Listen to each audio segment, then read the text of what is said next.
Assalamualaikum warahmatullahi wabarakatuh. Alhamdulillahirabbil alamin wa bihi nasta'ina ala umurid dunya waddin. Wassalatu wassalamu ala asrafil anbiya'i wal mursalin nabiyyina Muhammadin sallallahu alaihi wasallam alaihi wa aslihi wa tabi'in wa man tabi'ahum bi ihsan ila yaumiddin. Asyhadu an la ilaha illallah wahdahu la syarikalah wa asyhadu anna sayyidina Muhammadin abduhu wa rasuluh. Hadirin jamaah Jumat yang dirahmati Allah Subhanahu wa taala, Islam merupakan agama yang mengajarkan kedamaian dan cinta kasih sayang.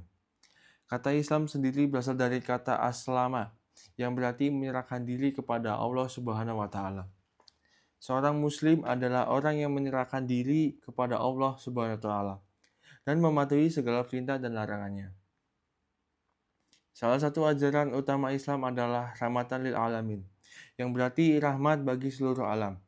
Islam mengajarkan kepada umatnya untuk hidup damai dan berdampingan dengan semua makhluk ciptaan Allah Subhanahu wa taala, termasuk seperti manusia, hewan, dan tumbuhan.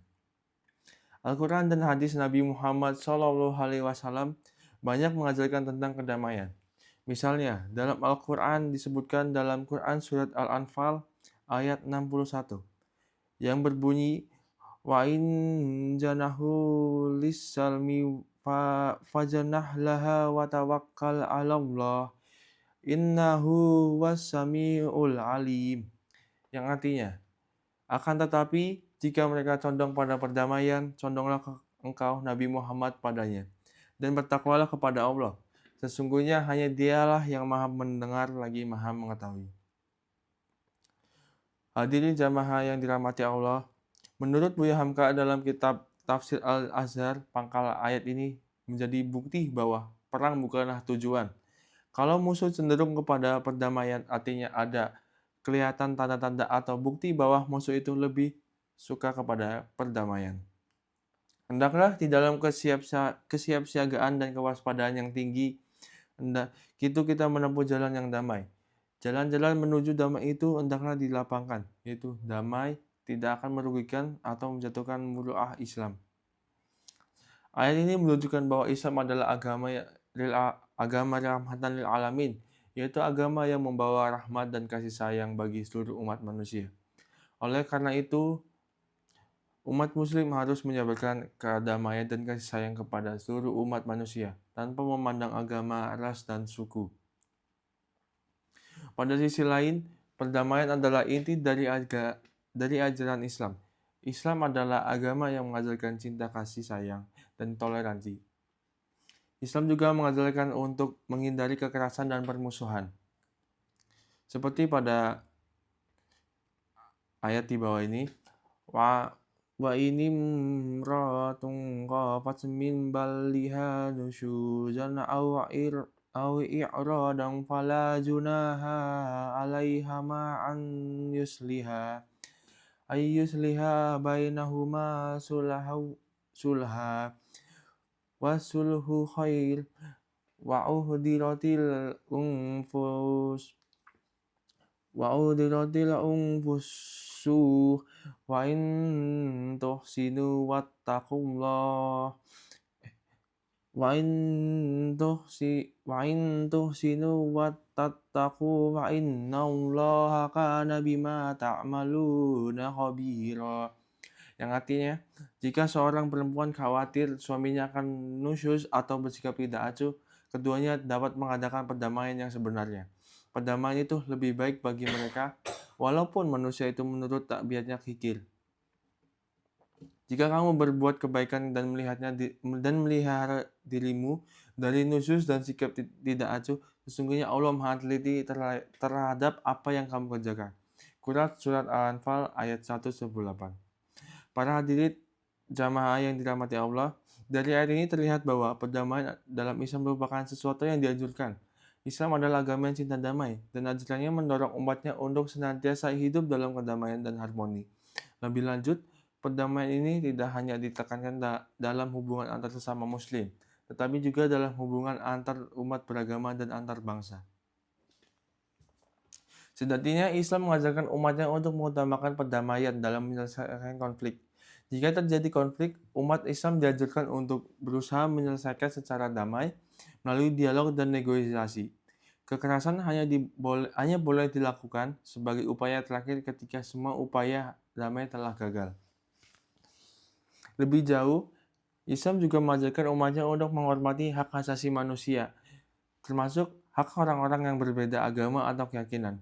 Umat Islam diajarkan untuk hidup berdampingan secara damai dengan orang-orang dari agama atau keyakinan lain. Sementara itu, dalam Quran Surat Al-Maidah ayat 32 dijelaskan bahwa Allah mengutuk keras tindakan kekerasan dengan ancaman neraka jahanam. Misalnya, perbuatan menghilangkan nyawa orang dengan kekerasan dalam Islam tergolong dalam dosa besar yang akan diancam dengan neraka jahanam. Pasalnya, pembunuhan merupakan pelanggaran terhadap hak asasi manusia yang paling fundamental. Allah Subhanahu wa Ta'ala menciptakan manusia dengan sebaik-baiknya bentuk dan memberikan berbagai macam nikmat, termasuk hak untuk hidup.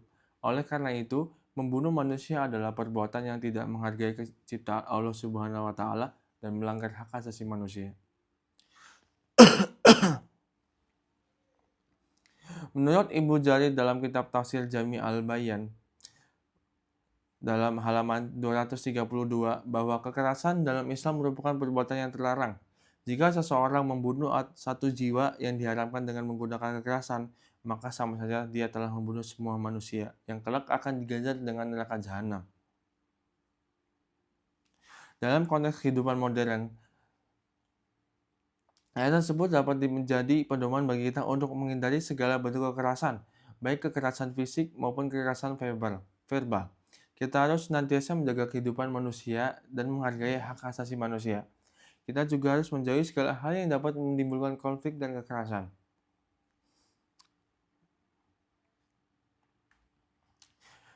Para hadirin yang dirahmati Allah SWT, terakhir, perang bukanlah tujuan utama dari dakwah Nabi.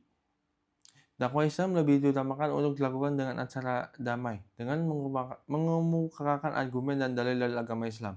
Jika orang-orang non-Islam Muslim dapat mendapatkan hidayah dan mau mengucapkan 2 kalimat syahadat tanpa perangan, maka itulah lebih baik daripada jihad atau peperangan. Dengan kata lain, perang hanya dilakukan jika terpaksa, misalnya untuk mempertahankan diri dari serangan orang-orang non-Muslim. Namun jika memungkinkan, dakwah Islam hendaknya dilakukan dengan cara yang damai dan persuasif. Barakallahu walakum fi hadzal yaumil karim wa nafa'ani wa iyyakum bima fihi layani wal zikril hakim wa taqabbal minhu wa minkum jami'an a'malina innahu wal hakimul alim. Aqulu qawli hadza wa astaghfirullah wa lakum wastaghfiruhu innahu wal ghafurur rahim. A'udzubillahi minasyaitonir rajim. Bismillahirrahmanirrahim. Alhamdulillahirabbil alamin. Hamdan yu'afi ni'amahu wa yukafi mazidah. Ya Rabbana lakal hamdu kama yang bagi li jalali wajhil karim wa azimi sultanik. Allahumma sholli ala sayyidina Muhammad wa ala ali sayyidina Muhammad. Allahumma Rabbana taqabbal minna sholatana wa siyamana wa ruku'ana wa sujudana wa qu'udana wa tadarruana wa taqushuana wa tabudana wa tammi ta'sirna ya Allah ya Rabbal alamin. Allahumma inna ala zikrina wa syukrina wa husni ibadatik. Rabbana zalamna anfusana wa illam taghfir lana wa tarhamna lanakunanna minal khasirin. Rabbana la tu'akhizna nasiina akhtana. Rabbana wa la tahmil alaina isran kama hamaltahu alal ladzina min qablina. Rabbana wa la tuhammilna ma la taqata lana bih. Wa'fu anna waghfir lana warhamna anta maulana fansurna 'alal qaumil kafirin. Allahumma inna nas'aluka salamatan fid din wa afiyatan fil jasad wa ziyadatan fil ilmi wa barakatan fil rizqi wa taubatan qabal maut wa rahmatan indal maut wa maghfiratan ba'dal maut. Allahumma awin alaina fi sakaratil maut wan najata minanna wal afa indal hisab. Rabbana la tuzigh qulubana Rabbana la tuzigh qulubana ba'da idh hadaitana wa hab lana min ladunka rahmah innaka antal wahhab. Rabbana ighfir lana wa liwalidina wal jami'il muslimi wal muslimah wal mu'mini wal mu'minat al ahya'i minhum wal amwat innaka ala kulli syai'in qadir.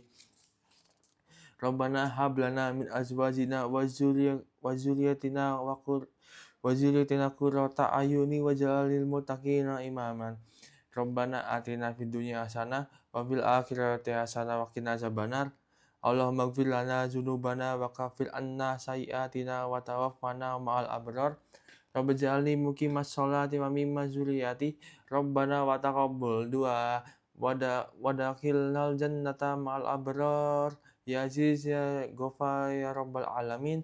Subhana rabbika rabbil izzati amma yasifun wa salamun alal mursalin walhamdulillahi rabbil alamin.